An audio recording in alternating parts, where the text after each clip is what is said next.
दोस्तों हमारे am education channel में आपका बहुत बहुत स्वागत है। तो दोस्तों एक बार फिर भर्ती से संबंधित लेटेस्ट न्यूज़ लेकर के आया हूं। दोस्तों एसटी की सीटों पर एससी की नियुक्ति क्यों नहीं, हाई कोर्ट ने सरकार से जवाब मांगा है। 16,448 सीटों में जो एससी की सीट रिक्त थी उनको उसमें एससी की नियुक्ति के लिए काफ़ी याचियों ने याचिका दायर करी थी, लेकिन सरकार मानने के लिए तैयार नहीं थी। लेकिन अब हाई कोर्ट ने उससे सरकार से जवाब मांगा है और जो सीटों को फॉरवर्ड किया जा रहा था उन सीटों पर सरकार ने अपना फैसला दे दिया है, नियुक्ति का आदेश दे दिया है। तो दोस्तों जान लेते हैं इसके बारे में। तो एसटी की रिक्त सीटों पर एससी की नियुक्ति क्यों नहीं, हाई कोर्ट। परिषदीय प्राथमिक विद्यालयों में 16,448 सहायक अध्यापकों की भर्ती में एसटी कोटे की सीटें अधिकांश जिलों में रिक्त रह गई हैं। योग्य अभ्यर्थी न मिलने के कारण इन खाली पदों की अगली भर्ती के लिए कैरी फॉरवर्ड किया जा सकता है। इस आशंका से तमाम एससी अभ्यर्थियों ने हाई कोर्ट में याचिका दाखिल कर दी है। मांग की गई कि अनुसूचित जनजाति वर्ग की रिक्त सीटों पर अनुसूचित जाति के योग्य अभ्यर्थियों की नियुक्ति दी जाए। दीपमाला और अन्य की याचिका पर सुनवाई कर रहे न्यायमूर्ति मनोज मिश्र ने 8 नवंबर तक प्रदेश सरकार को इस पर अपना पक्ष रखने का निर्देश दिया है।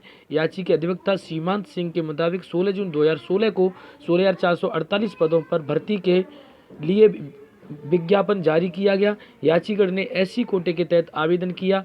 उनके अंक न्यूनतम कट ऑफ मार्क्स से कुछ कम होने के कारण काउंसलिंग में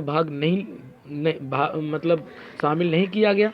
दलील दी है कि आरक्षण अधिनियम 1994 की धारा 33 के तहत एसटी कोटे की सीटों को एससी अभ्यर्थी से भरे जाने का प्रावधान है। कहा गया कि इलाहाबाद जिले में एसटी कोटे के 5 पद थे। दूसरे चरण की काउंसलिंग तक मात्र 1 पद रह गया। ऐसे में आशंका है कि रिक्त पदों को कैरी फॉरवर्ड कर दिया जाएगा।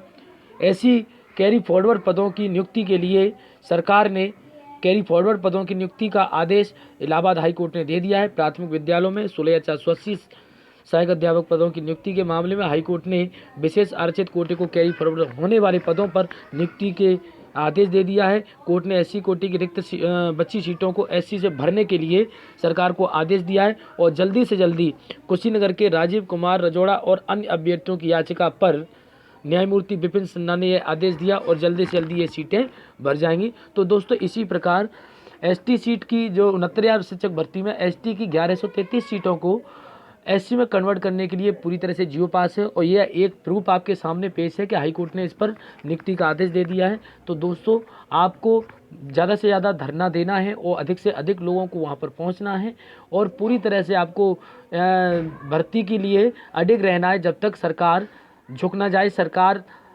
जो हमारी जो हक है उसको देने की कृपा नहीं करेगी तब तक हमें लड़ना है और साथ में मिलकर के रहना है। और जो उन दोस्तों से मैं गुजारिश करना चाहता हूं जो जिस धरना में नहीं पहुंच पाए हैं उन दोस्तों को प्लीज़ उनके खाने रहने की व्यवस्था के लिए आप अपना सहयोग कर दीजिए। 100, 200, 500, 1000 जो भी आप सहयोग कर सकते हैं वो उनके लिए ज़रूर सहयोग करें, जिससे आपके अधिकार के लिए, आपके अधिकार हनन के लिए वो आपके लिए लड़ रहे हैं और आप जैसे योग्य अभ्यर्थियों के लिए नियुक्ति दिलवाने के लिए पूरी तरह से मेहनत कर रहे हैं। तो दोस्तों आपको पूरी तरह से 100% इन सीटों पर नियुक्ति मिलेगी, यही मैं आशा करता हूं और दुआ करता हूं कि आपको इन सीटों को सरकार देने की कृपा करे। नमस्कार।